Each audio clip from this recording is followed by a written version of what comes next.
Hey, commercial construction coffee talk fans. Welcome to our podcast. Broadcasting from Atlanta, Georgia, actually Swanee, Georgia, just north of downtown up by Lake Lanier. My name's David Corson. I'm your host. I'm also the publisher of Commercial Construction and Renovation magazine. My guest this evening is Mr. Stephen Hekman out on the West Coast and SoCal, just south of LA, down in Costa Mesa. Am I correct? That's correct. And Mr. Hekman is the executive vice president of Kingsmen USA. And for those of you who don't know what they do fixtures, millwork, project management, some construction, renovation. He's a jack of all trades, been around forever, knows everybody. Myself, I think he looks like Elvis, but people say he looks like Jim Belushi. I don't know. You make your decision. Anyway, welcome, Steve. Thank you for giving your time. You got a great background in behind you there. What is it? That's Verona. We were I was in Italy about 7 weeks ago. Well, welcome back. I'm glad you're safe, from your trip overseas, and, you didn't bring the bug with you and so forth, but it's beautiful there. And, that's one of my things on my bucket list. Got to go to Italy for sure. Well, welcome to Commercial Construction Coffee Talk. And to start out, tell me a little about yourself. How did you get into construction, education, all that good stuff? Well, I started out, I was actually a music major in school, and but music didn't pay very well. And I knew my friends in construction, made more money than I was going to make, So I changed my major to business, early on. When I got out of school, I went to school out in Cal State San Bernardino out in California. I got my first job was actually working for CPI, the Burlington Mall, when they were raising the second level. So right out of college, I went to work for as a tenant coordinator on the Burlington Mall out in Burlington, where it was like in the middle of the third phase of construction. So kind of like thrown right into the fire, so to speak. So that was about a year of closeout. I worked on that project, and then I ended up working for another project management, property management company out in called Boylston Properties out in Boston. And then got a little homesick, so we moved back to California in 1990. And so, and I took a job working for a retailer as a director of construction for a retailer, opening stores in about 14 states. So I basically went from developer side to the retailer side. And then in about 1994, when they ran out of money and ran out of leases, I ended up working for a fixture fabricator down in Mexico, a Maquiladora. And one of my first accounts was Rubio's Restaurants. If you remember Rubio's, you've been to the tile tabletops, Dave. Mm-hmm. So anyway, I just started to enjoy working with the brands. Second account I think I ever had was Bugle Boy, FAO Schwartz. So, as I work with different brands. FAO Schwartz. Whoa, there's a name from the past. Yeah, so we would make all the fixtures in Mexico and ship them up to the U.S. In Tijuana. And so barbecues galore, a lot of old names that aren't around quite so much anymore. But it was fun, and we got to work with brands. And then one of the brands I worked with back in the day was Skechers. So they actually did store one back in the day. Wow. So long time ago, yeah. And now they have about 2,000 or 3,000 stores worldwide. Mm-hmm. So it was interesting. But I've always stayed working on that fixture side, and that kind of led as the different retailers would start to go global. We'd seek out different people to do the fabrication overseas for them. And that's what led me to Kingsmen. And so I started working with Kingsmen in 2006, partner Mark Badwar. And so we basically brought accounts that were going to Asia at the time. And at the time, the market wasn't doing too well here, 2007 and 8. And then 9, as you know, things started to go down. And so everybody was going to Asia trying to open stores. And so we spent about 6 or 7 years literally opening stores for A&F and for Michael Kors and Tory Burch and a number of different brands, Levi's in Asia. So, and then just most recently, probably about 6 years ago, we incorporated the office here in Costa Mesa, California. And so I'm a principal here, and we're basically doing the same thing here. We're just trying to, build, take care of some of the existing brands we have worldwide, but then take care of them on the domestic side here. So that's our focus here. So it's been fun. It's never boring, never dull. Oh, never dull. I mean, listen, I take one day at a time, whether the pandemic's here or not. It's never a dull day, never enough time in the day to get things done. I get up and I look at the clock, and it's, late at night. So I totally get retail never stops. And it's a small world. Some people, you stay at chains forever, and other people jump around. You never want to burn a bridge in retail or whatever business you're in. It's a very small world. Everybody knows everybody. They all work hard. But that, you know what, you've seen both sides of the fence, as a vendor, as well as on the end user side and so forth. Which one do you like? Which one do you like more?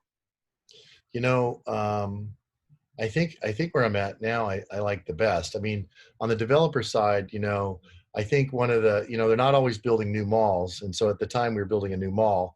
And if you wanted a job to work with Burlington, with CPI, which then became Simon, I mean, basically you were going to be assigned to a center, which means you'd be the property manager for that center, or the operations manager. So you're basically fixed.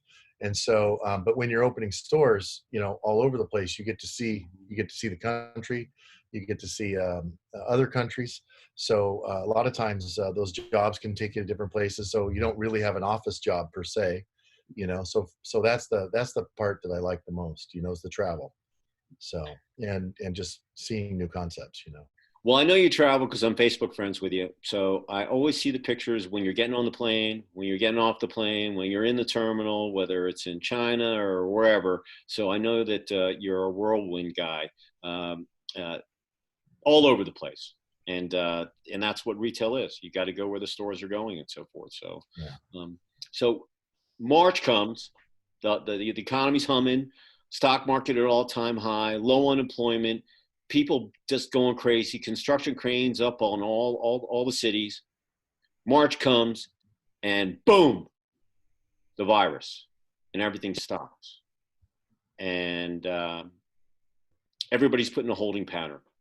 Wash your hands, stay home, don't wear a mask, wear a mask. People rushing the stores for toilet paper, just crazy stuff. How have you dealt with the shutdown, at Kingsmen? Well, unfortunately, we had a lot of work that we were in the middle of bidding, and that work hasn't been canceled. It's still ongoing, but it's giving all the GCs, it's giving all the clients a lot more time to value engineer, their concept. So basically, they're spending a couple more weeks, on something and really drilling down on cost. So to be honest with you, that's a breath of fresh air, but at the same time, we know the job is sliding or pushing. So I think it's hard on everybody. We just don't want the job to cancel. We want it to be there in the summertime if it kicks off. The other side of the coin, we've been getting calls for our existing customers just to help them out with PPE, shields, safety stands for the sanitizer, bio shields for hospitals. We do a lot of acrylic work. And then also we've been looking into doing hand sinks, NSF approved hand sinks that are portable, that can even go in like the front of a grocery store so people can wash their hands in and out. And there are already people out there trying these things, that are retailers are actually putting them in motion without any guidance at all from any health or city department. They're just trying to make their customers feel comfortable about coming into their store. I think that's the key thing right now, is making them feel comfortable and making them feel safe, and the employees, so. Yeah, I redid my decks. I went to Lowe's, got the lumber, and they had the plastic shield up at the register. And after I paid my bill, I had to stick my card in the thing, and then, I had to pick up the pen, and a million other people had picked it up. And I said, "Do you have any hand sanitizer back there?" She said, "Yes, I do." So after I signed, I washed rinsed my hands off. Then I went over to the cart, pushed it out to my truck, grabbed the hammer, put the red flags on there, tied it down in my bed. Then I went back inside. I go, can I have some more hand sanitizer? Because I had touched the hammer, which everybody had touched. Then I had, was pushing the little, wood trailer or dolly and, washed it because I didn't want to get in my car. And, you can't imagine how many things you touch. It's like going into Right. the airport. By the time you get into the plane, you've gotten out, you've gotten on the shuttle, you've gotten off the shuttle, you've touched the screen to check in, even if you're early, you print your boarding pass, you go through security, you get touched there. It's unbelievable how many times. And if you try not to touch your face, it's just impossible. I mean, Right. you just not silently, you itch. Oh, so Well, a lot of it, Dave, is a lot of it. I travel overseas last, 8, 9 years, back and forth to China. But a lot of it is, over there, just you have to make a conscious effort not to touch your face because a lot of surfaces are dirty over there. So oh but yeah, we constantly travel with wet wipes. But the mask, really, the biggest protection the mask offers is it's really just helping people not touch their face when they've not use the sanitizer. And so that's one of the best things it's for. It's not actually preventing you from, it's the cough preventative, but it's also the other fact, Dave, is so you don't touch this just to itch or something or scratch, Mm-hmm. that's So that. Yeah. So we were talking prior to this when we were talking about coming on and doing the interview that you were doing some sending masks out to clients and so forth. Tell me about that. We've got there's two of my suppliers. One of the suppliers up here in LA. I'll give him a kudo. It's a shout out at Niconat. JBI, which is on the East Coast. They have upholstery departments, and they didn't want to lay off all their That's employees. Andy Brady, right? JBI. Yeah, JBI. Mm-hmm. And so which is also called Parisi, but it's Parisi Royale. And they didn't want to lay their upholsterers off, and so they had a lot of fabric, a lot of material. So they've been just put them to work. At first, they were just giving the masks away to keep the employees working. At the same time, they wanted to just do something. They've been giving out to the sheriff's department, the hospitals, some of the city people, and what's come back, it's kind of come back. He's bought machines now. He's hired more people, and they're selling the masks, but to get up and going while they were learning, they were just giving the masks away. And Mm-hmm. so that's two of the suppliers doing that. And then we just got sanitizer stands. All of a sudden we got given an idea. I mean, it's crazy, but if you look on the internet, they're about $200. So they engineered one that's just a drop in place, one where you could just put your own bottle on it. But a lot of the retailers just need something, and right now nobody has inventory because everybody's bought them out online, the ones that are online. So we're just fabbing those as fast as possible. And the shields, the shield's it's a big one right now. So you need help though with doing the shields with the other manufacturers that are out there that might be able to help you. Am I correct on that assumption? Yes. Well, right now we have West Coast. We have a good West Coast supplier. We're looking for support on the East Coast or the Central U.S. Especially it's an acrylic shop. So really they're higher on the food chain when it comes to buying acrylic, and everybody else right now who's trying to buy acrylic and start to cut acrylic doesn't really get the seniority at the distribution level. So that's really what the key right now is, to getting the product. So, but we Well, could always use the help. Well, I would imagine every retailer eventually is going to have those shields by the cash wraps, and they're all going to be different sizes. It's not going to be a stock item. They're all going to be different. 4x4, 4x3. We talked about people. What if you're 6'4" and you're taller than the sneeze guard is? You got to think about all of these things. I'm 5'10" and a half. And I know when I paid for it, I was about, the sneeze guard was like right here up to the top. But I know if I was 6'2", I would have been above it. Right. And, that person, and people do sneeze.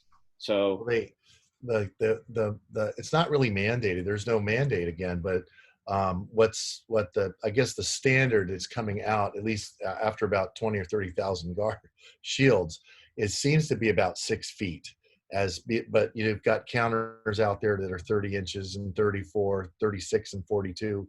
And so, there's a whole bunch of different things. Target, for instance, has 70 different cash wrap styles and checkout styles, because they have older stores, newer stores, different generations of stores. So they just, they just ran a Target their program. And that is really complex because you've got them going out to 800 plus stores, but then you've got all these various different cash wraps you've got to make sure you ship to. So those are just different things that our supplier was working with, and I know if we're able to overcome hurdles like that, then we can manage the smaller ones. Most of the chains, again, are just trying to gather intel from different chains and figure out what's best. And they're just, again, there's no mandate, so they're trying to do it through their peers in terms of the retail or the commercial side. You know what the toughest thing is that when all the stores are open, everybody's trying to see what the new colors or new fixture looks going to be. And you go into your competitor's store, maybe undercover or just going in and looking just as a consumer, so you can see what people are doing. But with all the stores closed, you don't really know what they're doing. And so the intel has got to be tough to come by, these days, because everything's closed. And Yeah. and unless people are tight and so forth, it's a guessing game, and it's like trying to find the right vaccine. You might have the right one, you might not, but the whole psychological thing with the consumer is, will I be safe? Am I safe to go into the store? Am I safe to go into the gym? Am I safe to go out to dinner? Am I safe to go to a trade show and shake hands or bump elbows or knees or whatever they're going to do down the road? Personally, I want to shake hands. I mean, that's the way. That's the social thing to do. But these are all new markets, and if you're a manufacturer out there and you haven't been thinking about these things, here's your opportunity. The world's changing. You got to change with it, or it's going to pass you by. And it's exciting to hear that you have some people that are, thinking, on the whim as the virus hit and it was rolling down like a big snowball down the mountain, that, hey, what am I going to do? Am I going to sit here and do nothing, or am I going to participate and help people? And God knows, shoot, to New York, I don't know how much plastic shields they needed up there. I mean, what a nightmare. Right. But let's talk about coming out of the shutdown and so forth. How do you foresee, keeping, maintaining contact? Obviously, a lot of people have been furloughed, laid off, call it what you want. How are you going about, obviously you have current clients, but you also want to go after new clients and so forth. What's your game plan there coming out of the shutdown? It's going to be difficult. I've been talking to all the business development folks out there, but I'm still very bullish. I still think, though, that some of the states that maybe didn't get hit as hard, it'll be a lot easier to have events in those states. Obviously people want to travel to those states, but probably New York probably won't be on the list for some time. So I think if it's a major metropolitan area, it may not be on the list. But if it's in Texas, if it's at the Gaylord, they take different steps at the Gaylord, everybody's comfortable, flies in and out. I really think that it'll start opening up in different areas. Again, as long as it's just not, everybody's not on top of each other. I think it'll take a little time. I'm really bullish on the retail and commercial market.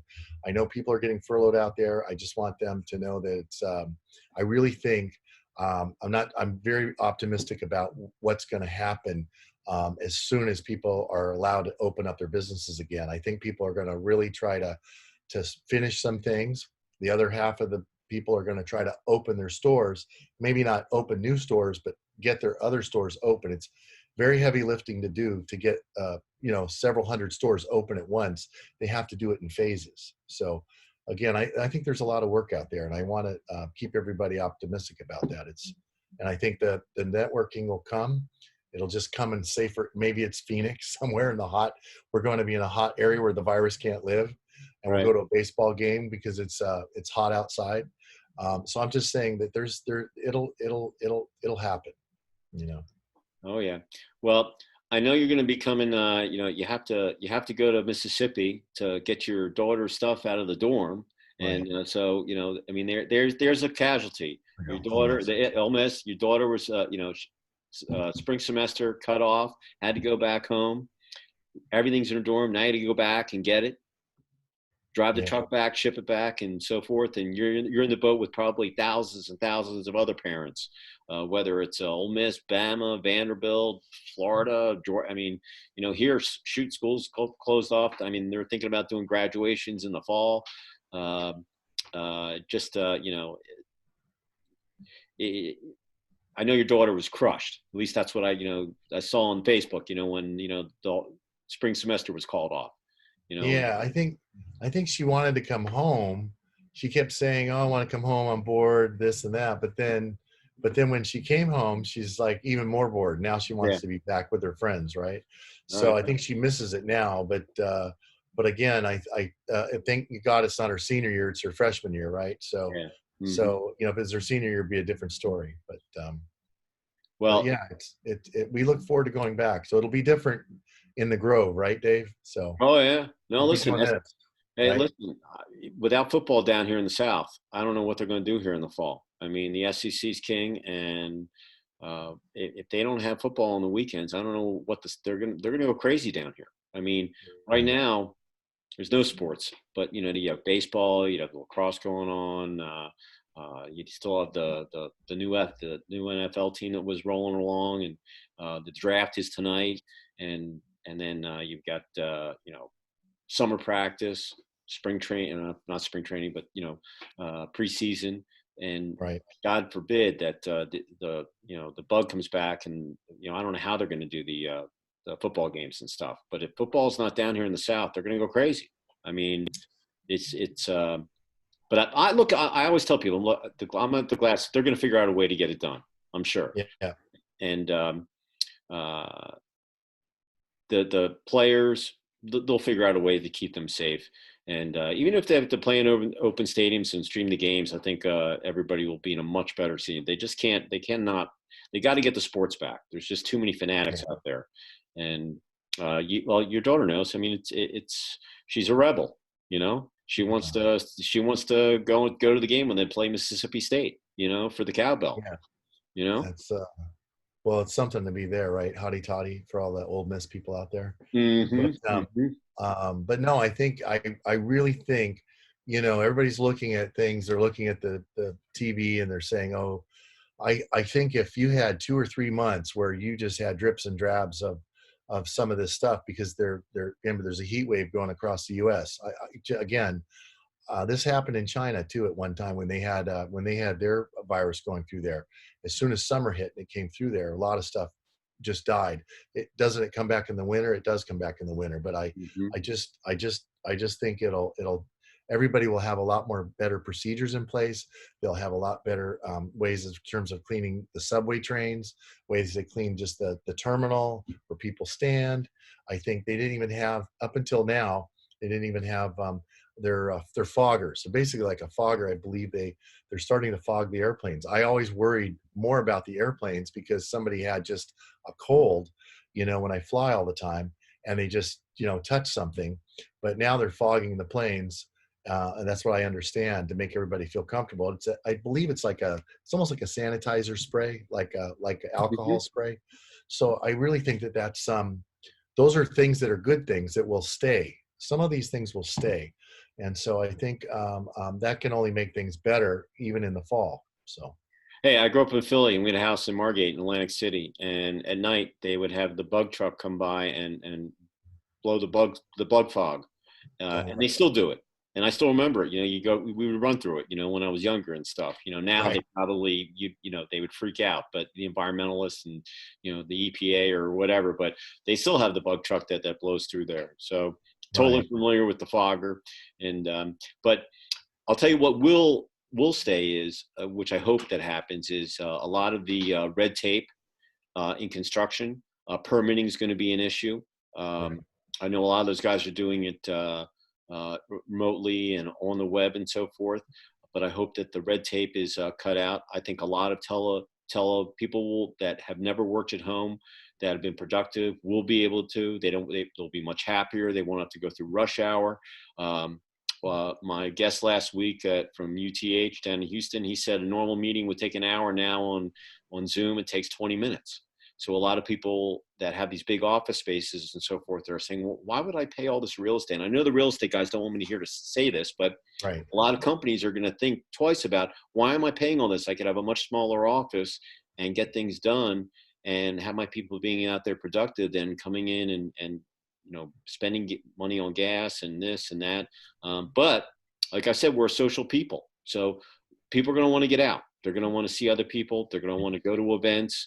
Some of these events might be done online, but in general, we're just a social animal. We're not built to stay in caves and inside. Maybe some people are. They're the minority. But for the majority of the people, they're going to go out. For the people that don't want to go out tomorrow in Georgia, stay at home. That's okay. I have no problem with it, but I'm going to venture out. I mean, I've only gone to the post office and Lowe's in the last 6 weeks. I mean, that's all, but I hunker down every day. I mean, I work, normally Right. on the weekends I would go out and I'd play lax or coach or whatever. So I'd be about, but during the week I'm working or I'm on the road. Yeah. So, but there'll be positive things that happen. And then there are going to be other things that, probably aren't going to be as happy, because some people aren't going to come back to work. Some people aren't going to make it through. Hopefully I will, and hopefully a lot of other people will, and we'll still be standing. I mean, I went through the 76 gas crisis. I went through the recession in the mid 80s. Then we had the internet bubble. Then we had the Iraq war. Then we had the economy falling off the cliff in '08. Then we had MERS, swine flu, bird flu. I can go down the list of all these things. This has been like the Super Bowl of just bad thing for everybody. I can't believe that the whole in less than 6 weeks we were the booming economy to just completely nothing. It's Well, still can't. It's well, amazing. one thing, Dave, it's like at least we're not all going through it just by ourselves as the U.S. You have to understand. I call Singapore. Singapore, they're in lockdown till the government has them really locked down till the 17th, I think, of May, maybe now to the end of May, I think. Vietnam, Japan just got went on lockdown, so they're just starting to do it. So I mean, everybody kind of experiencing this, but a lot of us don't talk to certain people in different countries all the time. But it's that way in Germany, and so everybody's going through it together. And I think that anyway, it's also a time of reflection, right, Dave? So you're definitely reflecting with your families and your job and is this the quality of life you want to work? If you're traveling thousands and thousands of miles a month, so it definitely makes everybody. I don't miss it. Right. I don't miss it. I'm a million miler. I don't miss it. Yeah, I hear you, Dave. Same way. Well, 2 million miler. Right. It's a lot. No, it's a lot. Right now I think I'd rather be here anyway, but there's just a little bit of travel we need to do, and to get the FaceTime, you said, with the people, and to make those connections, and to attend some different events like games and Old Miss and things like that. So those are the things we really relish. So anyway, but again, I wanted to put a positive, end it on a positive note, because again, I think there's some quality of life things that are happening too, even though it may not be so good for certain people, but I know certain people like us that may have not been home as much are able to spend a little bit more time here, So, my wife would always tell me, "Hey, it's time.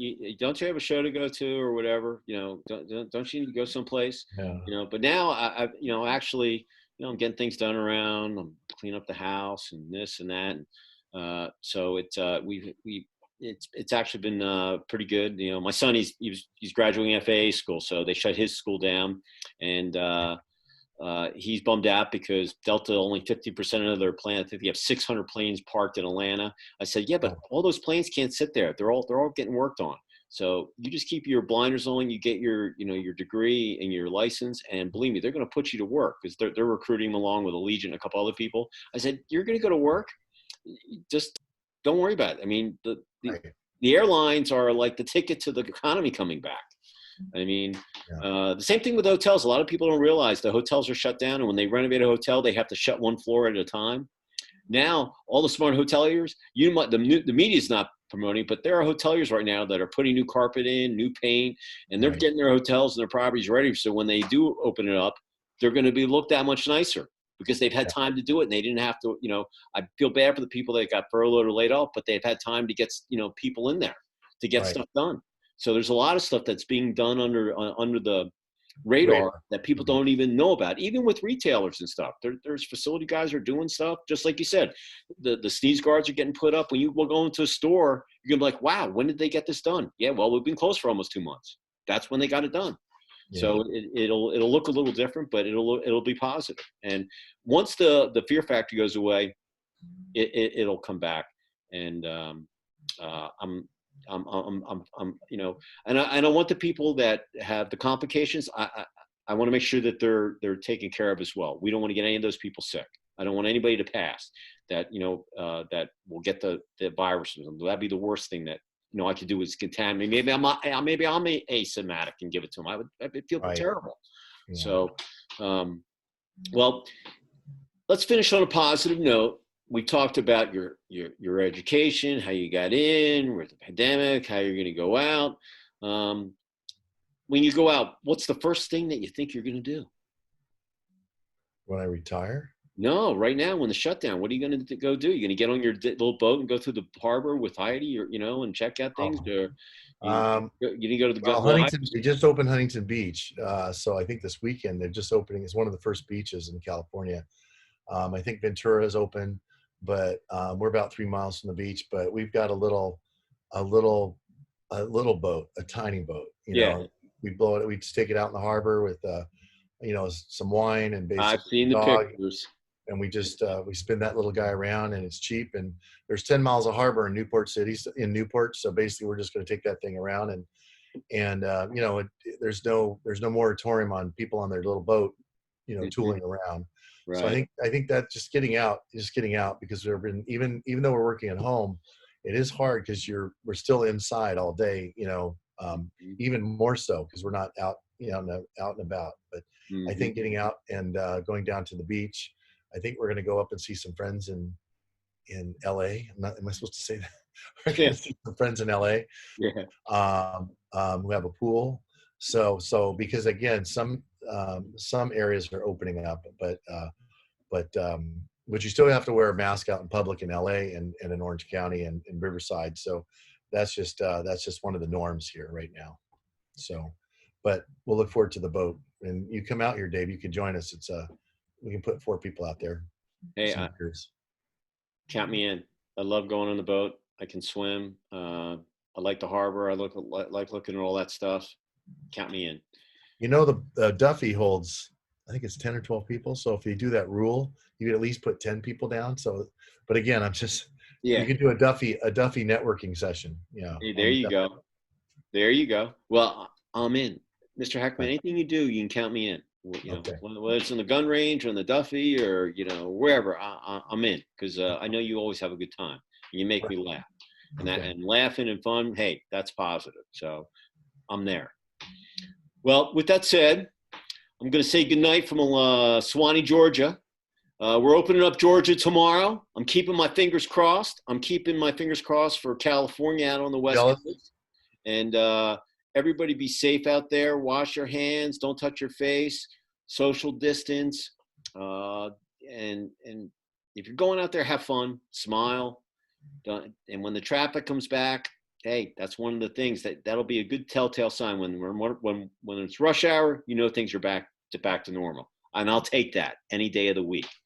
So, Mr. Hekman, enjoy the weekend out west. Thank you for your time. Always a pleasure speaking with you. And for any of you out there in Coffee Talk Land, if you want to be a guest or a sponsor on the show, you can reach me at davidc@ccr-mag.com. We post these podcasts up on Apple, Spotify, and Google. They're also up on our website, and we also stream them on all our social media platforms. If you're not a subscriber to our magazine, which we also will do coverage on them as well, you can subscribe at ccr-mag.com. Up on the toolbar, there's a little subscription bar button. Click on it, subscribe. So, Mr. Hekman, thank you so much. Have a good rest of the evening. You're 3 hours behind me out west. Everybody out there in commercial construction coffee talk land, thanks for listening in, and we will catch you next time. And we're going to make it. So keep the faith. Yeah. We'll Hotty talk. toddy. All right. See you later, Steve. Thanks, Dave. All right, man.